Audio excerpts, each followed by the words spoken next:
ये बड़ा important question है, ठीक है, जो एग्जाम में आया गया है, 2016 में आया था क्वेश्चन सीबीएसई में, ठीक है। तो डायग्राम नीचे दिया है, देखिए, ठीक है। क्वेश्चन भी आपको स्क्रीन में लाइक कर रहा होगा, पढ़िए, समझने की कोशिश कीजिए। थोड़ा कंफ्यूजिंग लगेगा लेकिन समझ में आ जाएगा, ठीक है। तो चलिए एक्सप्लेन करते हैं क्वेश्चन को। अब क्वेश्चन में क्या बोल रहे हैं, यहाँ पे एक सर्कल है, आर्क है ना, एक सर्कल है, इसको बनाया गया है विद सेंटर। अगर ये सेंटर है तो आप सोचिए इतना दूर में सेंटर से कंफ्यूजन लगेगा ना आपको। कुछ नहीं, ये पार्ट ऑफ सर्कल, ध्यान से देखिए, बनाओ डायग्राम को। सर्कल कुछ ऐसा है, ठीक है। तो ये सेंटर हुआ इसके लिए, ठीक है। अब इसके लिए, ठीक है, एम सेंटर मतलब यहाँ से कुछ सर्कल ऐसा बन रहा है, ऐसा करके दो सर्कल है, ठीक है। दूसरा बना देता हूँ आपको, कंफ्यूजन हो गया तो ये ना, ऐसा करके एक और सर्कल यहाँ पे। तो ये सर्कल के लिए, ठीक है, एम सेंटर है, हाँ सर।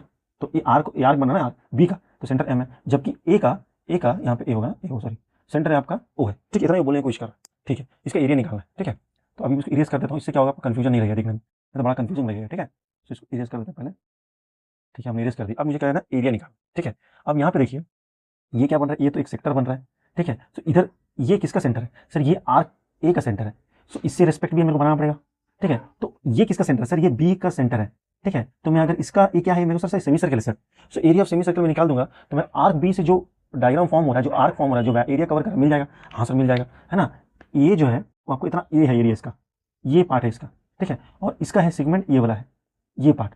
तो ये पार्ट कैसा निकलेगा सर, ये पार्ट निकालना है तो आपको सेक्टर तो area, area form by arc B, ठीक है, इजी हो। तो क्या होगा, हाफ पाई आर स्क्वायर, है ना। तो यहाँ से आपका एरिया आ जाएगा, फर्स्ट एरिया आ जाएगा आर्क बी का, जबकि area formed by arc A, अब आर्क ए का है सेंटर ये वाला, ठीक है। तो आपको यहाँ से पूरा लेना पड़ेगा, ठीक है, यहाँ से पूरा लेना पड़ेगा। क्या बन रहा है सर, ये तो सेगमेंट बन रहा है सर, सेक्टर बन रहा है, सेक्टर सर मुझे, लेकिन ये चाहिए सेगमेंट चाहिए, तो फॉर्मुला तो हमें पता है। सो एरिया ऑफ सेगमेंट कैसे निकालना है, एरिया ऑफ सेगमेंट का तो फॉर्मुला आपको पता है ना, चलिए निकालिए, theta by 360 into pi minus sine theta by 2 cos theta by 2 bracket close की। तो sine theta is equal to height कितना है सर, 5 कितना है सर, 10 है। सो साइन थीटा कितना हो गया सर, 1/2। सो साइन थीटा 1/2 कब होता है सर, साइन 30 डिग्री में होता है, 30 डिग्री में होता है, कितना होता है, साइन 30 होता है, 60 होता है,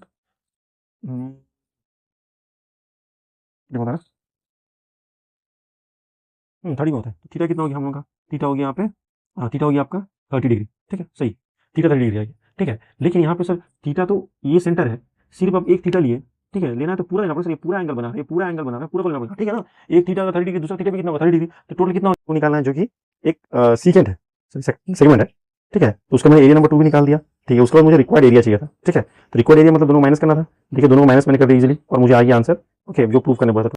यहाँ पे कुछ एंगल बन रहा नहीं था, तो सिंपल एक सर्कल बन रहा था, तो मैं क्या करूंगा, इसका निकालना, तो सेमी सर्कल बन गया। लेकिन जब इधर मैं देखा हूँ ये एंगल बना रहा है सेंटर के साथ, जो आर्क है ना, ये एंगल बना रहा है सेंटर के साथ, इसलिए मैंने सेक्टर लगाया, सेगमेंट लगाया, नहीं तो मैं नहीं लगाऊंगा। अगर सिंपल कुछ कैलकुलेशन नहीं किया, सिंपल डायग्राम बना है और बीच से लाइन कर दिया, कोई एंगल नहीं, कुछ नहीं बोला है, तो मैं